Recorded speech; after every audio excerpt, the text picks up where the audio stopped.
होते हैं और जो भावुक जन होते हैं वो भागवत सुनने के श्रेष्ठ अधिकारी हैं। देखो, सुन तो हर कोई सकता है, पर यहाँ प्रश्न ये उठता है कि दो लोगों को ही श्रेष्ठ क्यों बताया श्री वेद व्यास जी महाराज ने? रस्य कहा भूमि भाव का। ऐसे समझो, देखो,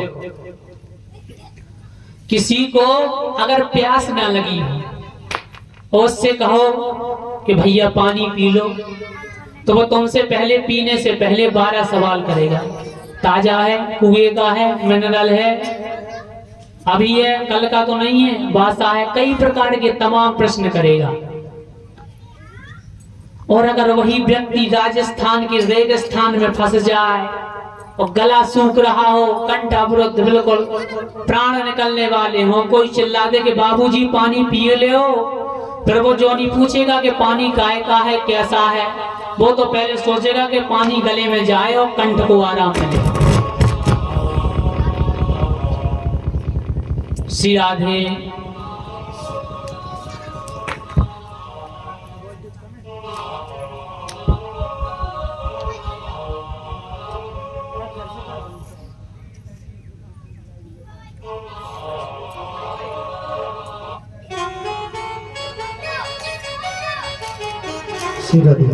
श्री राधे। वृंदावन बिहारी लाल की। तो हम आपको बता रहे थे कि जिसे प्यास ना लगी हो उससे कहा जाए कि पानी पी लो, वो तुमसे पहले कई सवाल करेगा। और जिसे प्यास लगी हो तो वो ये नहीं पूछेगा कि पानी कैसा है, वो पहले तो प्रयास करेगा कि हम पी लें और हमारी प्यास बुझ जाए। ऐसा ही श्री वेद व्यास जी महाराज ने भागवत के 2 अधिकारी बताए, रस कहा भूमि भाव का।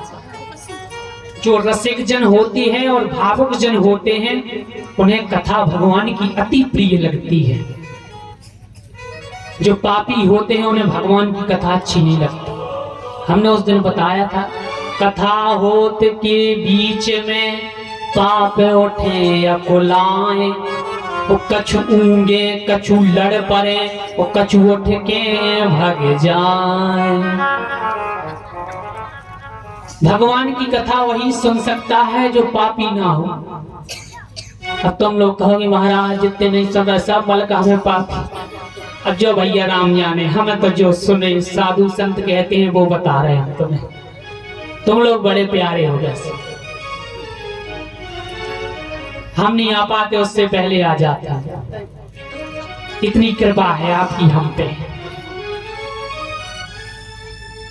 तो हम बता रहे थे कि जो रसिक जन होते हैं और भावुक जन होते हैं वो भागवत सुनने के श्रेष्ठ अधिकारी हैं। क्योंकि देखो, जो भगवान की कथा जिन्हें अच्छी नहीं लगेगी वो कथा में तो आएंगे पर 12 सवाल करेंगे कि भजन अच्छे नहीं हो रहे, या व्यास जी अच्छा नहीं बोल रहे, मंच अच्छा नहीं लगा, अब जो साउंड सर्विस ठीक नहीं है, तमाम तरह के सवाल करेंगे। ये सामने का रखे, जो कैमरा से जो बवाल से कहा लगो, कई सवाल करेंगे। पर जो वास्तविक भगवान के भक्त होंगे वो आकर के प्रेम से बैठ जाएंगे और सवाल नहीं करेंगे। वो तो भगवान के चरणों में अपना मन लगाएंगे। वो तो सोचेंगे कि ठाकुर जी हम पे किसी न किसी रूप में कृपा कर दें तो हमारा जीवन का तरण तारण हो जाए। इसलिए श्री वेद व्यास जी महाराज ने भागवत में बताया कि जो रसिक जन होते हैं और भावुक जन होते हैं वो ही भागवत सुनने के श्रेष्ठ अधिकारी हैं। सुन तो हर कोई सकता है, इसमें कोई दोष नहीं है, पर भगवान की कथा उन्हीं को प्रिय लगेगी जिनसे भगवान का पिछले जन्म का कोई ना कोई रिश्ता होगा। आगे कथा क्रम में श्री सूत जी महाराज से श्री सौनक जी महाराज ने 6 प्रश्न किए। पहला, प्राणी मात्र का कल्याण कैसे हो। दूसरा, शास्त्र बहुत हैं लेकिन शास्त्रों का सार क्या है। तीसरा, भगवान यदि सर्वसमर्थ हैं तो अवतार क्यों लेते हैं। चौथा, भगवान ने यदि अवतार लिए तो कितने लिए। पांचवा, जीवन का परम लक्ष्य क्या है। छठवां, भगवान यदि इस धराधाम पर धर्म की स्थापना करने के लिए आते हैं तो भगवान जब धर्म की स्थापना करके चले जाते हैं तो धर्म किसकी शरण में जाता है। 6 प्रश्न किए सूत जी महाराज से श्री शौनक जी ने। इन्हीं 6 प्रश्नों का उत्तर पूरी भागवत जी में विस्तार से आया है, अनेकों अनेकों प्रसंगों के माध्यम से। पर संक्षेप में जान लेते हैं।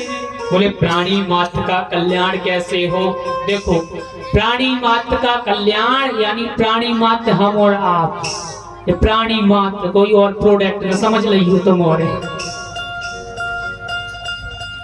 तो हम आपका कल्याण होगा। बोले भगवान का भजन करके और भगवान की कथा सुन के ही हम और आपका कल्याण होगा। दूसरा प्रश्न था, शास्त्र बहुत हैं लेकिन शास्त्रों का सार क्या? राम नाम ही सार है, बाकी सब बेकार है। 4 वेद 6 शास्त्र में बात मिली है दोए, दुख दीने दुख होत है, सुख दीने सुख हो। जीवन में जैसा करोगे वैसा भरोगे, भगवान का नाम ही सार है, बाकी सब बेकार है। तीसरा प्रश्न किया, भगवान यदि सर्वसमर्थ हैं तो अवतार क्यों लेते हैं? यहाँ एक प्रश्न और उठता है। कुछ लोग कहने लगते कि भगवान का जन्म है, अभी कल है ना भगवान का अवतार। अभी कुछ लोग कहेंगे भगवान का जन्म है। कहा भगवान का जन्म नहीं होता, जन्म तो हम और आपका होता है, भगवान तो अवतार लेते हैं। इसका प्रमाण रामायण में मिलता है। भाई प्रगट कृपाला दीन दयाला कौशल्या हितकारी।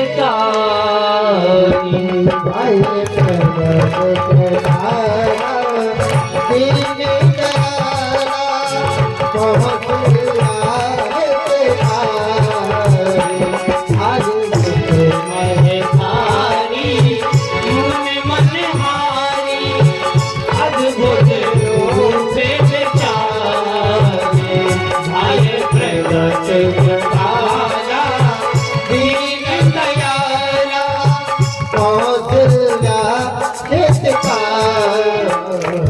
तुलसी बाबा लिखते हैं कि भाई प्रगट कृपाला। अगर भगवान का जन्म होता तो तुलसीदास जी महाराज क्या लिखते? भाई जन्म कृपाला दीन दयाला कौशल्या हितकारी। ना तो संधि गड़बड़ हो रही ना समास गड़बड़ हो रहा, क्योंकि भगवान का जन्म होता ही नहीं है। भग से जो उत्पन्न हो उसका जन्म होता है, भग से हम और आप उत्पन्न होते हैं। भगवान तो अवतार लेकर के इस धराधाम पे आते हैं। इसलिए प्रयास करो कि कभी ये नहीं बोलो भगवान का जन्म है, कहो भगवान का अवतार है, भगवान का प्राकट्य उत्सव है।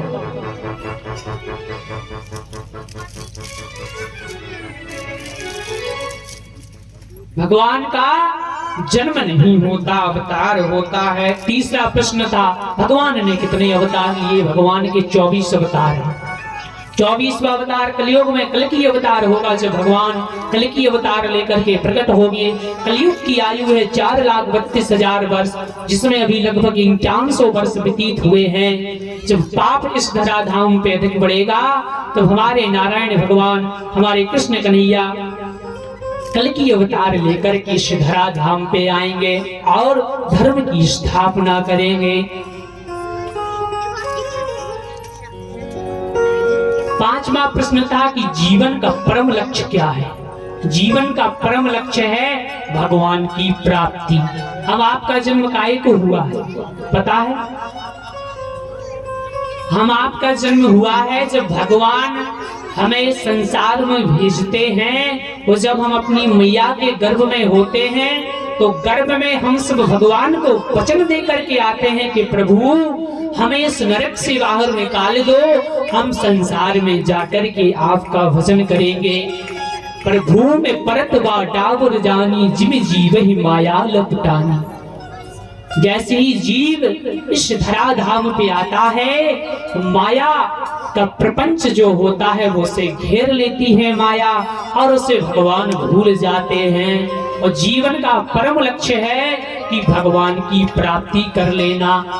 भगवान ने हमें इस धराधाम पे इसलिए भेजा है कि हम ठाकुर जी को प्राप्त कर लें और अपने जीवन को कृतार्थ कर ले। छठवां प्रश्न था, भगवान यदि धर्म की स्थापना के लिए आते हैं तो ठाकुर जी जब धर्म की स्थापना करके चले जाते हैं तो धर्म किसकी शरण में जाता है?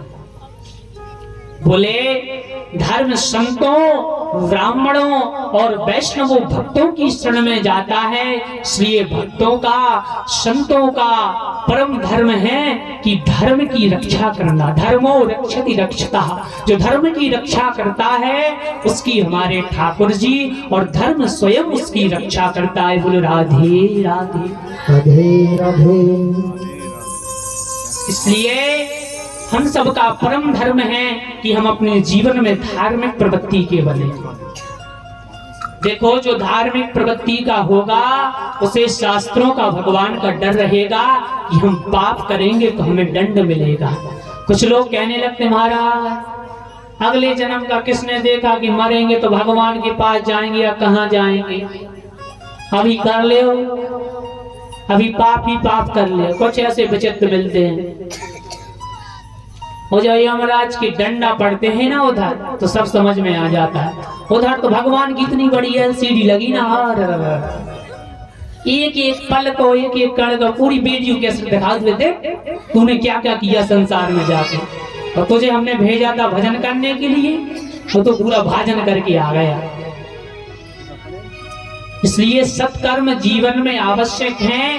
धार्मिक प्रवृत्ति के रहोगे तो पाप कम होंगे, और पाप तो होंगे, पर हमारे गोविंद की शरण में रहोगे तो ठाकुर जी तुम्हें माफ कर देंगे। लिखने वाला